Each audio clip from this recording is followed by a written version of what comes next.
रामायण में शबरी की कथा भक्ति, प्रेम और समर्पण की अनोखी मिसाल है। ये कहानी यह सिखाती है कि ईश्वर को पाने के लिए भव्य पूजन या धन संपत्ति की आवश्यकता नहीं है।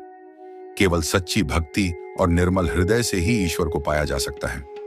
शबरी, जो एक साधारण भीलनी थी, अपनी निस्वार्थ भक्ति और गुरु के प्रति श्रद्धा के बल पर भगवान राम का आशीर्वाद प्राप्त करती है। शबरी का जन्म भील जनजाति में हुआ था। यह जाति जंगलों में रहती थी और समाज के ऊंचे वर्गों द्वारा तिरस्कृत मानी जाती थी। लेकिन शबरी का हृदय करुणा और भक्ति से भरा हुआ था। जंगल में शबरी ने मतंग ऋषि के आश्रम में शरण ली। मतंग ऋषि ने उसकी करुणा और सच्चे हृदय को देखकर उसे अपने शिष्य के रूप में स्वीकार कर लिया। शबरी ने गुरु की सेवा में अपना जीवन समर्पित कर दिया। जब मतंग ऋषि वृद्ध हो गए और अपना अंतिम समय निकट देखा, तो उन्होंने शबरी से कहा, पुत्री, एक दिन भगवान श्री राम इस आश्रम में आएंगे। वे तुम्हें दर्शन देंगे और तुम्हारे जीवन को पूर्ण करेंगे। गुरु के वचन शबरी के लिए वरदान बन गए। गुरु के देहत्याग के बाद भी शबरी ने हर दिन भगवान राम की प्रतीक्षा शुरू कर दी। वह रोज आश्रम की सफाई करती, फूलों से सजावट करती और भगवान के लिए जंगली बेर तोड़कर रखती। दिन बीतते गए, साल गुजरते गए, लेकिन शबरी की भक्ति और विश्वास में कोई कमी नहीं आई।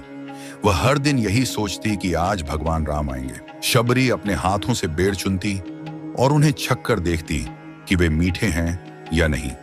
वह चाहती थी कि भगवान राम को केवल सबसे अच्छे बेर ही खाने को मिले। जब भगवान राम और लक्ष्मण माता सीता की खोज में पंचवटी से आगे बढ़े, तो वे मतंग ऋषि के आश्रम पहुंचे। शबरी ने दूर से उन्हें आते देखा और उसकी खुशी का ठिकाना नहीं रहा। वह दौड़कर उनके चरणों में गिर गई और रोते हुए बोली, प्रभु, मैं आपकी प्रतीक्षा में वर्षों से जी रही थी। आज मेरा जीवन सफल हो गया। भगवान राम ने शबरी को उठाया और उसे गले लगाया। शबरी ने अपने झूठे बेर राम को अर्पित किए। राम ने उन्हें बड़े प्रेम से स्वीकार किया और खाते हुए कहा, शबरी, ये बेर अमृत से भी अधिक मीठे हैं। भगवान राम ने शबरी की भक्ति और प्रेम से प्रभावित होकर उसे आशीर्वाद दिया। उन्होंने कहा, शबरी, तुम्हारी साधना, भक्ति और समर्पण ने मुझे यहां खींच लाया। आज से तुम्हारा नाम युगों युगों तक लिया जाएगा। भगवान राम के दर्शन और आशीर्वाद से शबरी को मोक्ष की प्राप्ति हुई। शबरी की कहानी यह सिखाती है कि भगवान केवल प्रेम और भक्ति के भूखे होते हैं। जाति, धन और सामाजिक प्रतिष्ठा उनके लिए कोई मायने नहीं रखती।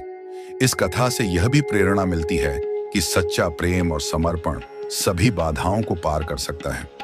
शबरी का जीवन भक्ति का आदर्श है, जो यह दिखाता है कि सच्चा भक्ति मार्ग हर व्यक्ति के लिए खुला है।